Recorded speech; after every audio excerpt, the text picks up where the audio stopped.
Lobby Tools, Florida's legislative intelligence company. Subscribe today to Florida's leading policy, budget, and campaign tracking service. Request a free trial today at lobbytools.com.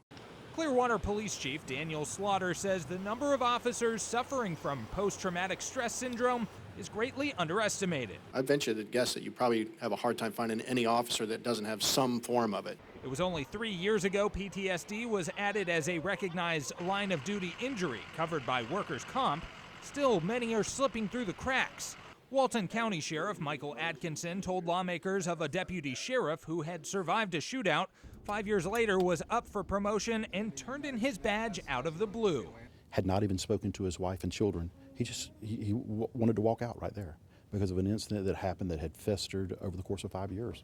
Law enforcement says a big part of the problem is that in order to qualify for workers' comp, officers have to point to a specific incident that caused their PTSD and apply for compensation within a year. The nature of PTSD, the science shows that you don't know when those symptoms are going to manifest themselves. Police are hoping lawmakers can tweak PTSD coverage in the 2022 legislative session. Their number one ask, give officers more time to apply. It's an arbitrary time limit that it just doesn't make any sense. The officers, they may start showing symptoms later on in the career, or there may be an accumulative effect of multiple events. And right now the current legislation doesn't do that.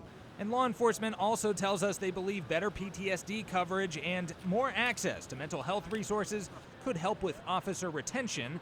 They say better trained and more experienced officers will translate to greater public safety as a whole. Reporting from the state capitol, I'm Jake Stofan.